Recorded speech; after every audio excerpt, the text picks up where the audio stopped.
Good evening, everyone. Oh, great. Now I can't talk. Wonderful. It's lovely for you to join us on this, our last show of 2023, a year that, for the most part, I'm perfectly willing to kiss goodbye and start fresh and start anew. And we just did a whole hour about making that transition on Soul School just a few minutes ago.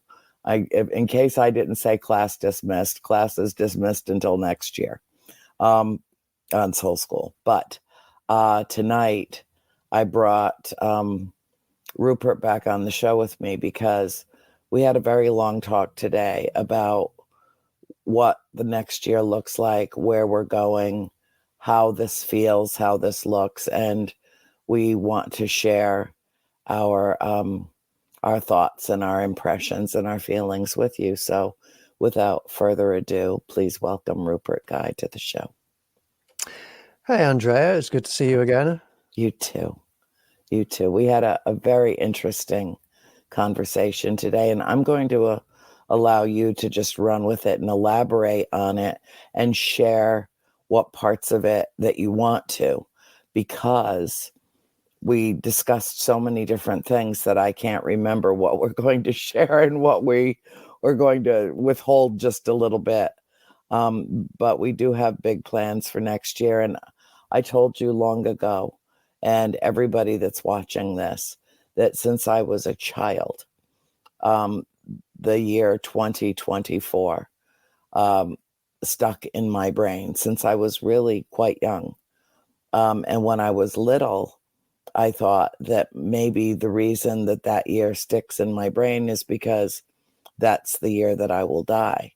And I have since come to believe that that's the year of metamorphosis, spiritual, emotional, psychological, physical, awakening to reality, our old reality seen with new eyes. I've come to understand that if we each allow it, that it can be, in a way, the year of our rebirth into a higher consciousness and a greater awareness and a new understanding. And Jeff Turner and I talked about the sadness that so many of us are feeling, the grief that we are feeling. I read the words of Pope Francis that he issued on Christmas Eve about, Bethlehem and the Church of the Holy Sepulchre and the whole area of Jerusalem being cordoned off, and where normally hundreds of thousands of the faithful of different backgrounds, different cultures, different religions gather every year, but not this year. And so I made mention that, again, here we are, no room at the inn for the man that this season is supposed to venerate. And is that the right word? I think it is. Yeah. And so it's up to us to make this season meaningful for ourselves individually in whatever way we determine, whether it's just extending kindness and compassion to other human beings, or if it's in the worship and acknowledgement of a man named Jesus Christ. The changing of the year, we discussed the notion that time as we know it is a human machination, and that it might bear no actual resemblance to the space-time continuum that we presume exists, scientifically, but that each day, each new dawn can be a happy new year, a happy new life, a happy new day for each and every one of us, depending on what intention we set for ourselves in the world. So with that said, and kind of a brief wrap up of what we did for the last hour, why don't you talk about some of what we talked about today, and lead people into hopefully joining us on this great adventure, because I do believe that 2024 will be a pivotal year in the course of human evolution and in our understanding of who we are, where we came from, why we're here, and where we're going. Yeah. It's a lot, I Patton. I know. I agree with you. This coming year is going to be very special in many different ways. Mhm. Congratulations to you and to everybody else here who has made it through this last year. It's been easier for some than others, but you and I, Andrea, we've both faced our challenges. But 2024, that's not the year that you're going to be leaving us. That is the year when what the work that you and I are doing, and I call it work, but really it's not so much work. It's a passion. It's a mission. It is. It's a reason for us being alive, which we can't help but do. Our reason is going to be this year, or 2024, to really accelerate everything we're doing, to really make leaps and strides in the direction of universal peace, universal love, universal happiness. And we have a number of different ways that we are doing that. But the key to it all lies in that word universal. Yes.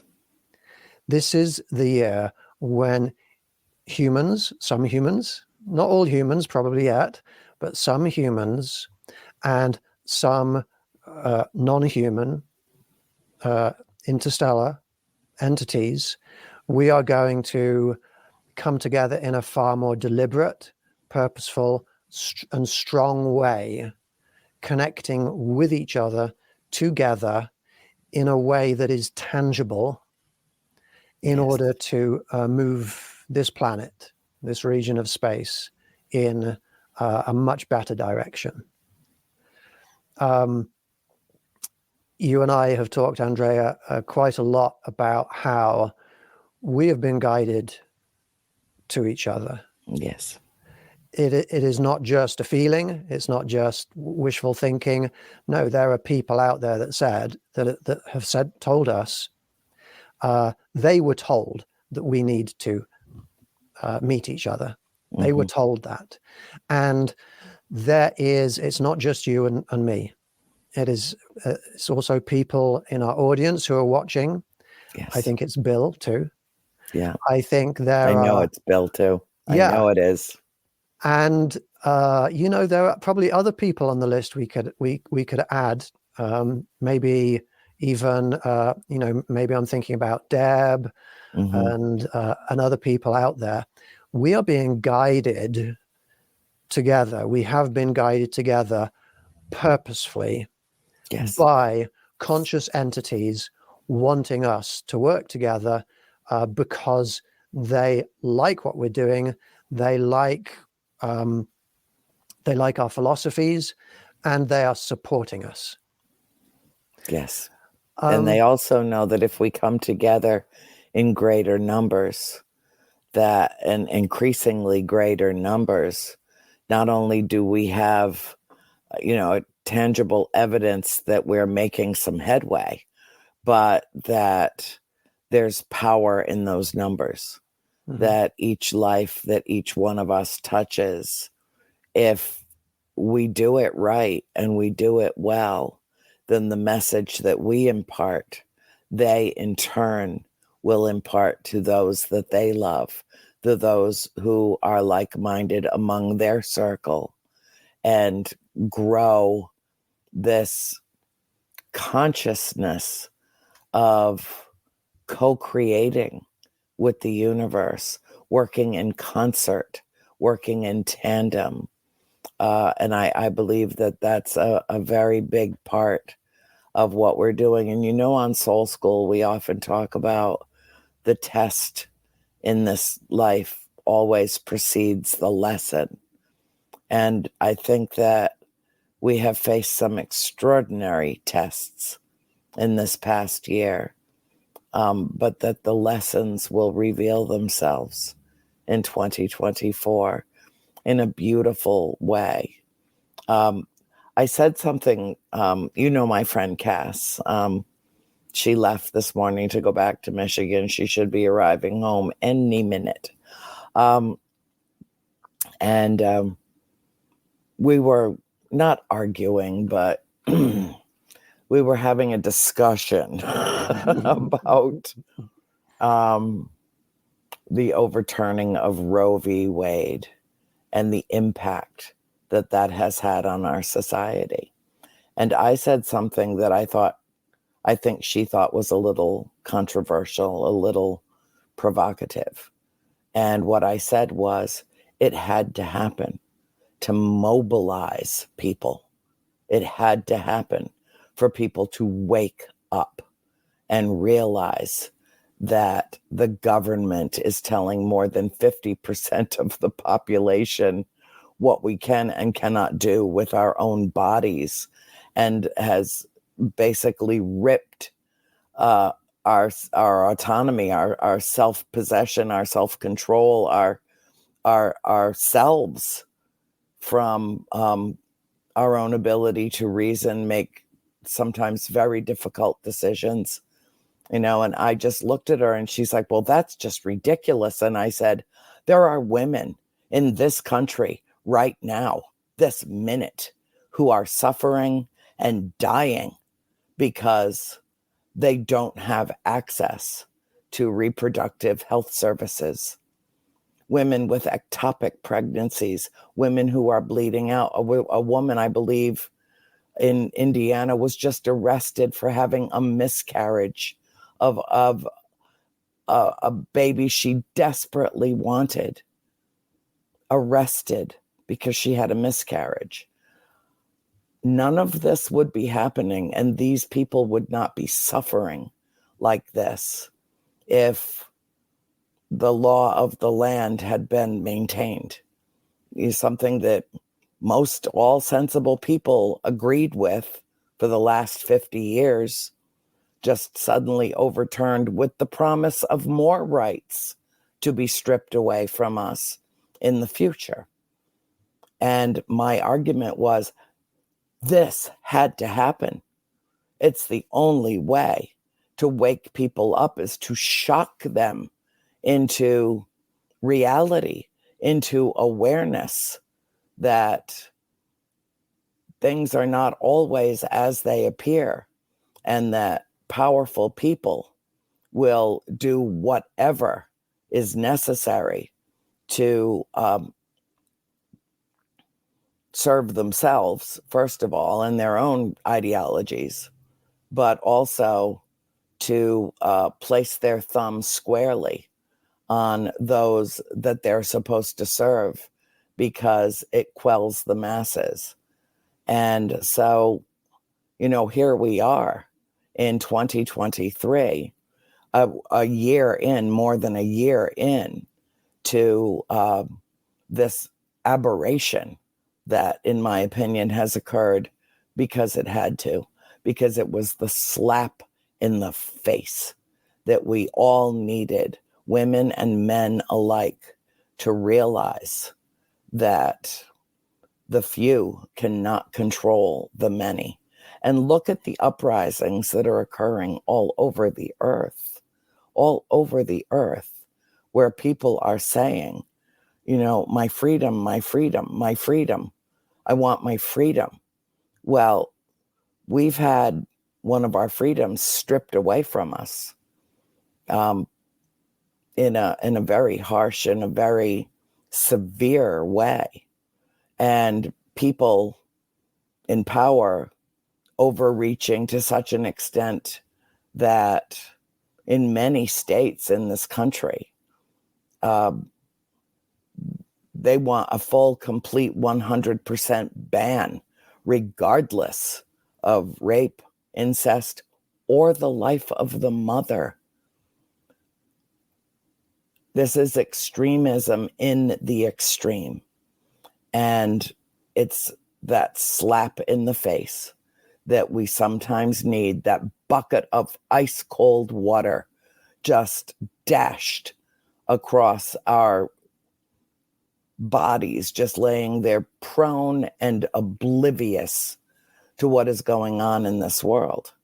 And I think that 2024 is going to represent a sea change and a great awakening on many different fronts, many different fronts.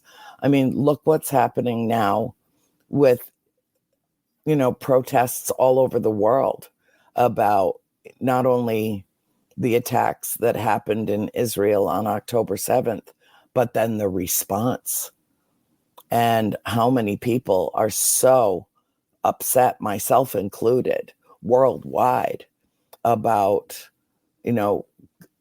how many civilians were bombed to death in Ukraine today.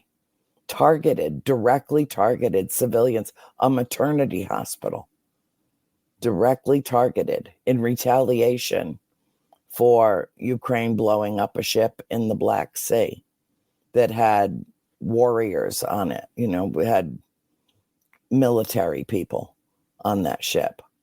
And what I said to Jeff is, I don't, it's very easy to feel hopeless because I don't think we're learning what we need to learn in soul school.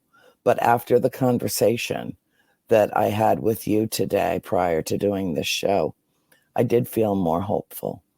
I did feel like maybe there's a chance, just a chance, that working in concert with our galactic family, working in concert with each other on this planet, that we can make a stunning, striking difference, not incremental, not a little bit, not morsels scattered in the forest, but a giant leap, a quantum leap in consciousness.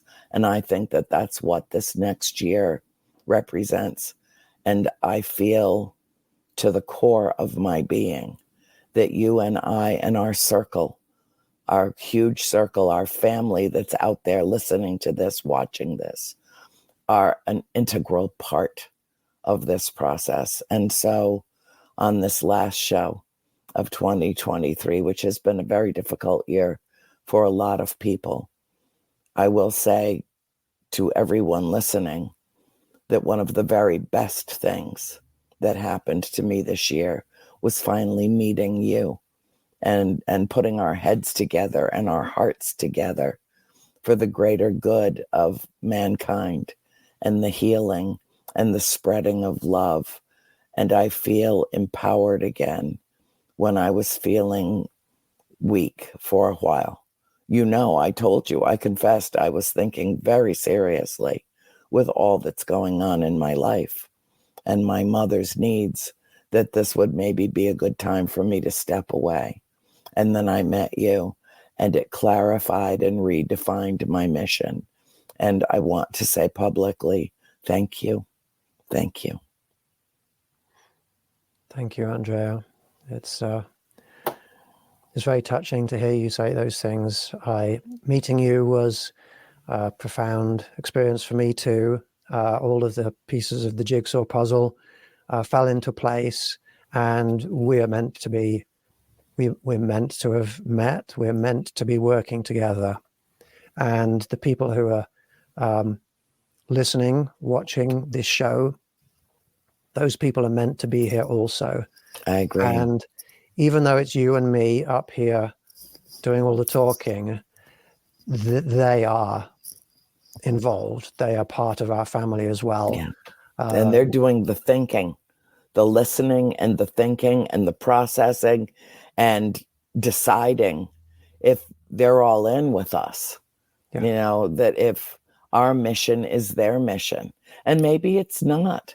Maybe they're just curious and fascinated about what we might be talking about, but their lives preclude them from maybe attending some of our events, or, doing what we do together, in a group, at these, different gatherings. But it doesn't mean that their heart's not in it with Yeah. us. And Yeah. that's energy and power and intention as well. Yeah. The way I see it is we're all traveling along a path or a road, and we have reached a crossroads. Yes. In the world, in this country, and there are three different options available to us. There is one option: just keep walking in the same direction, keep traveling in the same direction, and maybe I'm going to say, not to prejudge people, but without too much thought, just keep doing what you're doing, just keep moving in the same direction. We know where that direction is taking us, though, because scientifically and also spiritually, we can see that the direction humanity is presently on isn't so great. We've got, as I've said before, over 13,000 nuclear weapons ready to go, and people are having spiritual people are having visions, and have been for a long time, of a future with missiles flying through the sky and explosions. That's the path we're on. That's our present future. We've got people who are taking one way, a second route at this crossroad, and that route is literally accelerating us towards our destruction. It's jumping off the precipice. It is pushing dark agendas. It is choosing a selfish direction that they can see this is not a bright, loving, positive direction, but for them, they feel that it is the most beneficial to them in themselves. Don't care about other people. This is what I want. This is going to serve me well. But they're not seeing that if you go down that direction, you're just going to be going over the edge quicker. Yeah. And the other direction, of course, is the direction that we're encouraging people to take. And that is a powerful direction that our galactic friends are encouraging us to take, and have been for decades. They're supporting me and they're supporting you in spreading the word that maybe we should go in this direction. Yes. And it is a direction that is not selfish. When we say things like universal peace, that's not a selfish thing. No. That is being non-violent, non-aggressive, being caring, being considerate to all sentient beings. Universal love, that is a caring thing. That's the opposite of being selfish. That's being empathic. That's wishing everybody well. Universal happiness, because it's not just surviving, it's thriving. It is making people's lives, helping people to reach the fullest potential of their lives, which almost nobody is. If you've ever experienced the highest levels of love and happiness and joy, that is possible, and people experience that sometimes. We should be experiencing that every day. Yes. And we can, if we choose the right direction, which is not the selfish route. The way to make oneself as an individual more happy and more fulfilled is to help others to reach that. So you and me and anybody that wants to follow us along this path, that's the direction we're taking. But it is a choice. It is. If you keep doing what you're doing, it's not going to happen. We need to change the future. We can change the future. We know we can change the future because we have beings from the future assisting us. Yes. And they're assisting us because we can make the future what we want it to be. So, I know, Andrea, you voiced to me that you don't feel like you're here for everybody. I kind of feel like you and we are here for everybody from the perspective of we welcome everybody to come Yes. with us. Yes. In that respect, that's Yes. true. But we're not going to force anybody No. to come with us.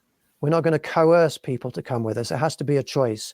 Mhm. Everybody listening to this podcast, you have a choice. Every And that day. every day, every second of every day, Yeah. with every word that you speak, with every word that you type, with every post you make on social media, And with every every thought that you think, because thoughts are things. Yes. Everything that it manifests into existence begins as a thought, an idea, a dream, a concept, a wish fulfilled, a desire. And, the desk that I'm sitting at was handmade by a craftsman probably 150 years ago, who is long gone from the earth, but the creation remains. Mm. It's, if we think about what we put out into the world as tangible, not only the energy that we put into actually living, but what we create, whether it be a sublime piece of music or a beautiful poem or writing a book or making a film or, whatever we do with uh, our vision.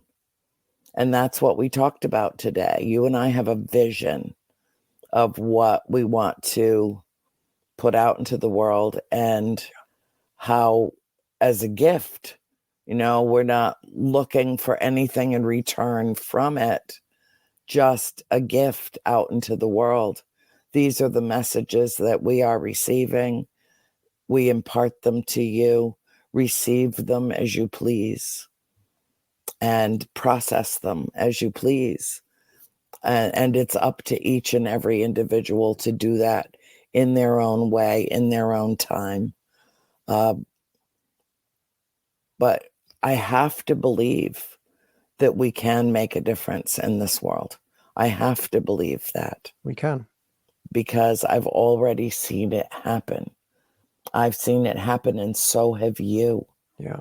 People coming up to you after we do our thing, whatever, our conscious cosmic contact is what I call it, who come up to me and just drape themselves over my shoulders and in my arms and just cry because they've had the experience that they've longed to have their whole life. And it's not that I performed a magic trick or that you performed a magic trick. All we did was something very simple. We established contact for them by reestablishing it for ourselves with our brethren, with our galactic family. And they made themselves known to the people that gathered with us. What an incredibly powerful, inspiring thing. And one of the things that we talked about that I would like you to elaborate on some is we talked about fear and how that functions in terms of what we do. And so many people are afraid to make that contact because they don't know who they're talking to. They don't know who they're connecting with. And it's, I think, part of our mission to dispel that fear. And, perhaps not in the masses, but with enough people that the contact is so strong that they begin to make their presence known on a wider scale with our assistance down here. Does that make sense? Yeah, absolutely. Well, you've said it before, but if these beings meant us harm, we would be harmed already. Yes, precisely. And Logic we're dictates. yeah, Inductive and deductive reasoning together yeah. dictates. If it So was going to happen, it already would have. Yeah. yeah, they're not here to harm us. That No. has been very clearly established. Could they harm us? Absolutely. They Sure. could wipe us off the face of the planet if Take they the wanted planet to, for themselves to do as they please. Yeah, absolutely. but that's not their way. No. They have a higher level of morality. They even when they're poked and prodded and attacked, they don't respond back with violence. It's not an eye for an eye in their cultures. So people who are out there who are either having experiences where they're a bit scared of those experiences, or they're a bit nervous, a bit fearful of trying some of the contact events that we're doing. If you're feeling nervous, you know, that is a healthy human reaction to the experience, to being confronted with anything that you don't know anything about. Right. But intellectually, we do know something about it. We do know that it is peaceful. Mm-hmm. We do know that it is friendly.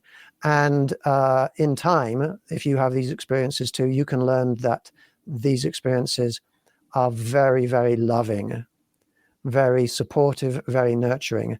So, don't be ashamed of yourself or feel guilty if you're feeling fear, but it's what we then do with that fear that Right. defines who we are, what our Yes. character truly is. And if you are strong enough and loving enough to inside fill yourself with love, to radiate that love outwards from your heart to these beings, regardless of their appearance, regardless of when they show up to you, because sometimes they will come to you, when you're asleep. Mm-hmm. If you're prepared to radiate love, then you will establish a loving relationship with them. Yes, absolutely true. Now, I invite everybody to participate with us and all that we will be doing this coming year, beginning as early as next week. And just, watch for announcements. You can go to Galactic Wisdom, which is your show and your page on Facebook, and follow up with you. And you can find everything that that we will be doing, that we will be producing, and events that we will be appearing at together in the coming year will all be posted on my Buttercup Brigade fan page, the page created because I'm such a big fan of my followers. They're like, you got to have a place where you can talk to these people and, really not have them get lost in thousands and thousands of messages on your main page. I think it was Lenny that told me that I had to do that. And she's the one that, so it's all good. I wanted to tonight, as we're closing out this year, if there are any questions, Bill, or anybody has any comments that they want to share with us, just let us know. Sometimes our audience, Rupert, you'll find doing my show over time, sometimes they just sit there, even in chat rooms, and are just so caught up in the conversation that they forget to write anything down in it. And, and that's kind of a compliment too, when you think about it. But if anybody does have any questions, problems, concerns for 2024, don't hesitate to ask us. And in our remaining time, we will try to address those for you. Can I talk a little bit about one of our collaborations? Yes, please. Yeah, because I can't remember what I can divulge and what I can't. Okay, so it's all on you, Rupert. It's on you. So we're going to be collaborating on some videos that we're going to make together. 3,000 miles apart. Yes, we are. Yeah, because we will be doing, hopefully, a fair few in-person events this coming year, and they will be amazing, I am sure. But in the meantime, we are going to be collaborating on the making of a number of videos. And there are going to be videos, we haven't figured out the titles yet of these videos, like Rupert presents Andrea Perron talking about something. Doesn't work for me. Okay. We will discuss it and make sure we come up with a good title. Yeah. But Something catchy. Yeah. some of the I guess we're going to call them documentaries. Some of the little documentaries, just you and I together working on, are going to be about your experiences, because you've had, wow, you've had some experiences, and there's a lot of people that are going to find your experiences to be fascinating, informative, enlightening, and to help them in their paths going the right way towards enlightenment and ascension. So those videos are going to be posted in your on your YouTube channel. Yes. So if our audience members, if you are not yet subscribed to Andrea's YouTube channel, please subscribe to it. What's the name of your YouTube channel? Can you remember? Andrea Perrin YouTube.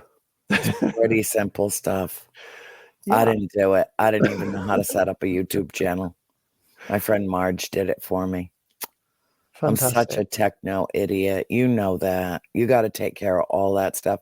I'm wearing earbuds tonight because I can't find the right setting to put the volume back on the computer after my sister had to do a podcast where they changed settings. So we're going to have to finagle with it, later, because we didn't have time to do it before the show tonight. But yeah, I hate these things. God, they're just so annoying, and they tickle. And oh dear. You saw my boo-boo hand, right? Oh no, what happened? Oh my God, yeah. I tried to, well, I didn't try to. It was an accident, but I was cooking on Christmas Day and not handling the knife as appropriately as I should, and almost took off 3 of my fingers. Oh. But that was the end of the cooking for me for the day. Everybody else just hopped right in and took over and finished the meal. And I just sat there, like, oh my God, it hurts, because it did. And I couldn't stop the bleeding for about an hour, and that was bad. But it finally did, and it all, I'm okay. I've already removed 2 of the bandages, so this finger is almost back to, like, it's going to be okay. I'm going to be okay, but I got the boo-boo fingers. Oh, I'm sorry to hear that. That's okay. I'll be all right. I know better. God almighty, I owned a restaurant for 10 years. I know how to use a butcher knife. Oh, a few people on this planet I'd like to use it on. That's probably not. No, she didn't really mean no, that. That's probably a little counterintuitive to what we were talking about. Yeah, but sometimes it just slips out, Yeah. So yeah, our YouTube channels. I also have a Galactic Wisdom YouTube channel. It's at Galactic Wisdom now, and the videos are going to be posted there. But there's also something else that I've put together that I think is very important. I call it the Cosmic Wisdom Course. There is a course, a sequence of activities that anybody can work through. I have a PDF, a file, a chart that you can download, print out. It's called the Cosmic Wisdom Course. And these activities you can work through. There's about 30 steps in this course. And some of those steps are doing things like meditation, coming to my sessions where I teach meditation, astral projection, remote viewing, manifestation, healing, learn healing so that you can, everybody learn healing so that you can, from afar, heal Andrea's fingers as quickly as possible. And there's also informational sessions where I teach people about a whole range of different subjects. Also within wisdom is really, I call it the thinking pillar of my system. It's really helping people to figure out, how do you work out what's true in this world and what isn't? Because there's so much disinformation and misinformation in this world. It's sometimes hard for good people to say, well, what is true? Is that true or is that true? I don't know. the course helps people to figure that out. And also there's a very strong morality component within this course. So I am making a series of videos of these 30 steps. And Andrea today was so kind and generous in agreeing to my suggestion that she watch through one at a time these videos and give her own feedback recorded on video that we will add on to the end of each of my videos. And I think this is wonderful. And I say this not just because Andrea agrees with everything I say, because, we have differences. We don't. We respectfully and lovingly disagree and expand each other's thought process accordingly. When we never argue, we just talk things through. Yeah. And I'll give you my perspective, you'll give me yours. And it's not about convincing either of us trying to convince the other that we're right and you're wrong. I'm right, you're wrong, or vice versa. It's not about that. It's ultimately, I think it's about expanding our collective consciousness. And both of us have obviously put a great deal of time and thought into processing our own experiences and coming up with certain solutions personally and for the greater good. And so we're sharing that.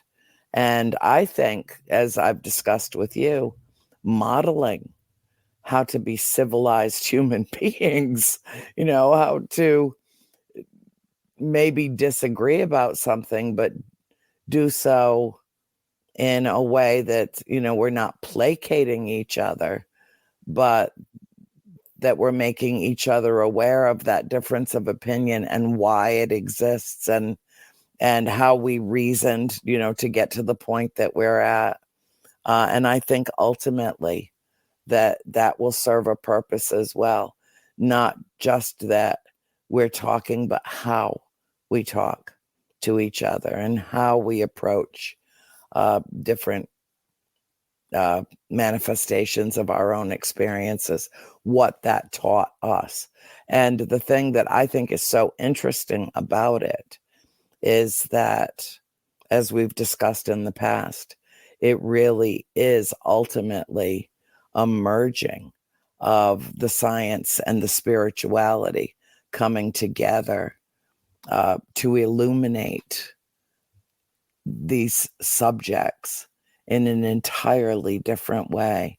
I think about it as, when you look at the incredible photographs that are coming beamed back to Earth from the Webb telescope, and you see the color and the interplay of the gases and the dust in space, and how everything is all related, all interacts, is all one thing.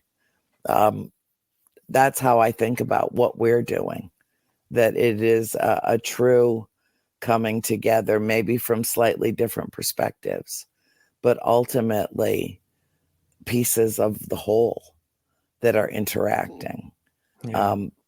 And everybody else whose mind or heart or consciousness we touch, they're a part of that puzzle too. Doesn't mean that we're going to come up with any definitive answers. I don't think anybody should expect it, nor do I think that we necessarily should know all the answers, as we've discussed with the spirits not being able to tell us quite exactly where they are. But they're somewhere and they're interacting intelligently. That's amazing. To me, that's miraculous. I don't throw that word around. But to me, that's what that feels like, is miraculous. But I also say magic is science we don't understand. It's not that it doesn't exist. We haven't explained it scientifically yet. And truth and mathematics, I perceive to be universal. Truth is truth. And to be able to determine what that truth is, um, in a logical way, but also in an intuitive way. And I'm presuming that part of what you're teaching in this course is how to feel on a visceral level when you're being lied to. You know, when the truth is being masked, or it's being subverted, or it's being redirected, or it's being shunned. Yeah. And then, you know, when you get into that place where you can feel, I always know when I'm being lied to. I always know. Nobody even, you know, I can't even, I know instantly if somebody's being dishonest with me. I feel it. You know, and there's a way to nurture that intuitive quality that I believe that we all possess.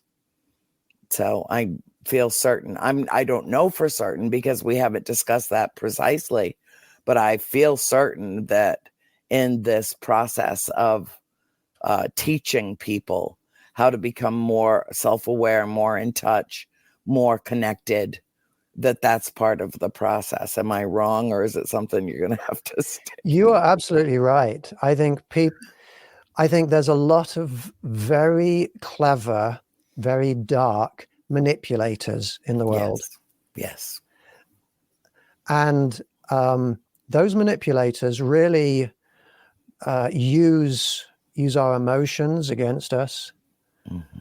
And I'm slowing down, and I feel very distracted, Andrea, because I keep seeing something behind you. Really? You And mean my when I dinky dog? She's right no, there. no, when I focus my eyes specifically behind you, there's nothing there. But it feels like I keep seeing a large glowing vessel, Awesome. a large light blue glowing vessel behind you. I feel like you are in the presence of something extraordinary, because when I focus my eyes on it, I can't see it. But when I'm just talking with you, just keeps flashing up Like a in my pulsating thing. I saw yeah. that. What did he say? Uh-huh. 5 minutes. Okay, fine, Bill. Oh God. Yeah, okay. Well, you know, I always invite them in, but you know, this is my sister's house. Please don't tell her. Please don't tell her they were here during the show, because I've had this actually happen many, many times over the years. Bill will tell you. I mean, many times that suddenly something flies behind me. I've even had a vessel, tiny, tiny. It was like the size of a Tic Tac, come right between me and my camera. Really? Yeah, and then ping, there's like a little puff of light, and it was gone. And everybody that was watching the show saw it. It's in the archives somewhere. I don't even know. It kind of happens so frequently. I don't try to keep up with it much. But yeah, I wouldn't be surprised. And because you're so in tune with them. But yes, I've been feeling kind of a weird pulsating, a sense of the air almost moving, and the ceiling fan's not on, so I Yeah. know it's not that. I'm But yeah, looking at well, that's very cool. That's excellent. I'm looking at the comments. Jonathan is seeing it also. Oh, good. Well, he Um, would, because he's like, oh, Jonathan. I can't wait for you to meet Jonathan Altieri. He is such a gifted, gifted human being. So kind, so pure, so wonderful. Jonathan, I love you, my dear, with all my heart. I'll see you the instant I return to Rhode Island. He's always there to greet me. Always there to greet me. Yeah, we have to get you to the farm too. We have to make oh yeah. a special trip, and I will take you out into the back acreage, into a night sky that has no residual light polluting it at all, and let you stare up into the Milky Way with me. And we'll just lay in the garden spot on the grass and behold, behold the I would not universe. I would not be surprised if we have something land Yeah. next to us. Well, me either. Okay, Bill, really? Okay, I told everybody on Soul School too. We all got together to buy him a new clock because apparently his is dysfunctional and it's on back order from Amazon. Oh, God. So this is our opportunity tonight, as we in our last closing minutes, to tell people stay tuned and hop on. Join us. Join us. There is no more important or critical mission on earth at this time. We are all here together at this time to do our part to save each other, save ourselves as a race, and to save this magnificent planet. And we have help. We have to invite them, don't we, Rupert? We do. They're not impetuous. They're very conscientious, and they don't want to do anything to harm anyone. They don't.